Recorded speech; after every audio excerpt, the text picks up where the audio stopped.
Méditation du 23 novembre. Attention aux artères. C'est pourquoi, selon ce que dit le Saint-Esprit, aujourd'hui, si vous entendez sa voix, n'endurcissez pas vos cœurs. Hébreux 3, les versets 7 et 8. Les artères sont des vaisseaux sanguins qui transportent l'oxygène et les nutriments du cœur aux différents organes. Lorsqu'elles deviennent épaisses et rigides, elles peuvent restreindre le flux sanguin allant vers les organes et les tissus. Les artères saines sont souples et élastiques, mais lorsqu'elles durcissent par une accumulation de graisse et de cholestérol, elles présentent un danger pour la santé.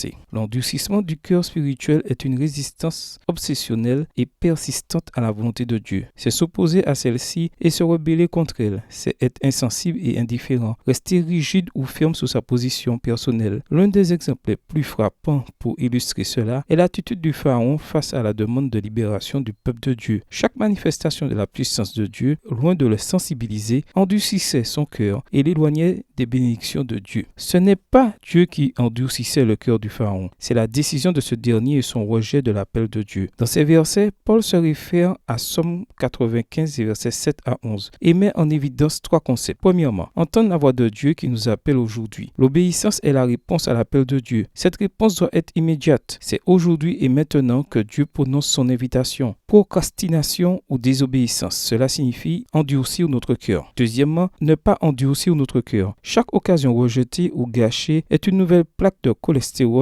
accumulée dans nos artères spirituelles. Ce ne sont pas nos émotions ou nos sentiments qui endurcissent notre cœur, c'est notre volonté. Endurcir notre cœur signifie ne pas utiliser nos capacités rationnelles, c'est être inébranlable et insensible aux raisons les plus évidentes. Et troisièmement, ne pas entrer dans le repos divin. Les Israélites endurcis et désobéissants ne sont pas entrés en terre promise. Le cœur endurci, sans volonté et instable est rebelle à Dieu et n'est pas en état d'hériter la nouvelle terre. Notre cœur s'endurcit lorsque nous disons non à la volonté de Dieu à plusieurs reprises, lorsque nous remettons notre décision au lendemain, lorsque nous sommes indifférents aux besoins de notre prochain, lorsque nous ne tenons pas compte des avertissements, lorsque nous nourrissons l'incrédulité, lorsque nous pratiquons le péché, lorsque nous rejetons l'esprit. Le ciment fixe la brique sur le mur et le péché durcit le cœur de l'homme. Le seul remède est l'amour de Christ, qui a porté la croix pour nous sauver. Phrase de H. Giraudot. Attention à nos artères spirituelles, de peur que, à temps rejeter la lumière, nous ne restions dans l'obscurité. Bonne journée à vous et que le Seigneur vous bénisse.